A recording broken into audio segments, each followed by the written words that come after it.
नमस्कार दोस्तों, आज इस वीडियो में हम आपको सीता माता की नितनेम की कहानी सुनाएंगे।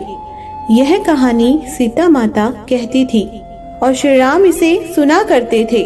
एक दिन श्री राम भगवान को किसी काम के लिए बाहर जाना पड़ गया तो सीता माता कहने लगी कि भगवान, मेरा तो 12 वर्ष का नितनेम है।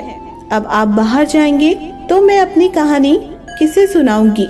श्री राम ने कहा कि तुम कुएं की पाल पर बैठ जाना और वहाँ जो औरतें पानी भरने आएंगी उन्हें अपनी कहानी सुना देना। सीता माता कुएं की पाल पर जाकर बैठ जाती है।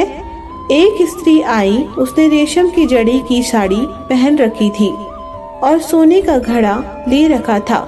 सीता माता उसे देख के कहती है कि बहन, मेरा 12 वर्ष का नितनेम सुन लो। पर वह स्त्री बोली कि मैं तुम्हारा नितनेम सुनूंगी तो मुझे घर जाने में देर हो जाएगी और मेरी सास मुझसे लड़ेगी। उसने कहानी नहीं सुनी और चली गई। उसकी रेशम जरी की साड़ी फट गई, सोने का घड़ा मिट्टी के घड़े में बदल गया। सास ने देखा तो पूछा कि ये किसका दोष अपने सिर लेकर आ गई। बहू ने कहा, कुएं पर एक औरत बैठी थी, उसने कहानी सुनने के लिए कहा, लेकिन मैंने सुनी नहीं, जिसका यह फल मिला। बहू की बात सुनकर अगले दिन वही साड़ी और घड़ा लेकर सास कुएं की पाल पर गई। सास को वही माता सीता बैठी मिली। माता सीता ने कहा कि बहन, मेरी कहानी सुन लो। सास बोली कि एक बार छोड़, मैं तो 4 बार कहानी सुन लूंगी। राम आए, लक्ष्मण आए, देश के पुजारी आए, नितनेम का नेम लाए। आओ राम, बैठो राम, तपी रसोई जियो राम, माखन मिश्री खाओ राम, दूध बताशा पियो राम, सूत की पलका मूठो राम, शाल दुशाला ओढ़ो राम। जब बोलूं जब राम ही राम, राम संवारे सबके काम। खाली घर भंडार भरेंगे, सबका बेड़ा पार करेंगे। श्री राम जय जय राम। सास बोली कि बहन, कहानी तो बहुत अच्छी लगी। कहानी सुनकर सास घर चली गई। उसकी साड़ी फिर से रेशम जरी की बन गई। मिट्टी का घड़ा फिर सोने के घड़े में बदल गया। बहू कहने लगी, सासू माँ, आपने ये सब कैसे किया? सास ने कहा, बहू, तू दोष लगा के आई थी और मैं अब दोष उतार कर आ रही हूँ। बहू ने फिर पूछा कि वह कुएं वाली स्त्री कौन है? सास बोली कि वे सीता माता थी। वे पुराने से नया कर देती है, खाली घर में भंडार भर देती है।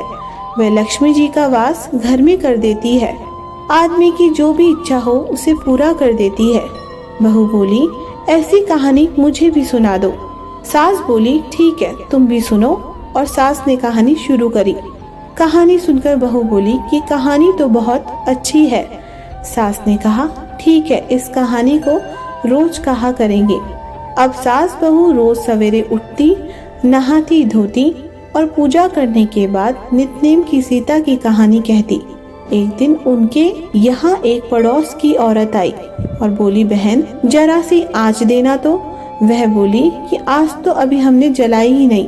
पड़ोसन ने कहा कि तुम सुबह 4 बजे से उठकर क्या कर रही हो? फिर उन्होंने कहा कि सुबह उठकर हम पूजा करते हैं। फिर सीता माता की नितनेम की कहानी कहते हैं। पड़ोसन ने उसकी बात सुनकर फिर कहा कि सीता माता की कहानी कहने से तुम्हें क्या मिला?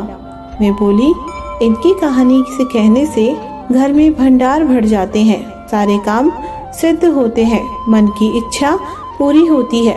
पड़ोसन कहती है, बहन, ऐसी कहानी तो मुझे भी सुना दो। फिर वह बोली, ठीक है, तुम भी यह कहानी सुन लो। सारी कहानी सुनने के बाद पड़ोसन कहने लगी, बहन, कहानी तो मुझे बहुत अच्छी लगी। अब वह पड़ोसन भी नितनेम सीता माता की कहानी कहने लगी। कहानी कहने से सीता माता ने पड़ोसन के भी भंडार भर दिए। अब तो पूरे मोहल्ले में नितनेम की कथा चल पड़ी। हर किसी की मनोकामना पूरी होने लगी।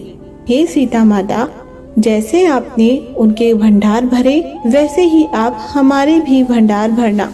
इस कहानी को कहने वाले, सुनने वाले, हुंकार भरने वाले सभी पर अपनी कृपा करना। सभी मनोकामनाएं पूरी करना।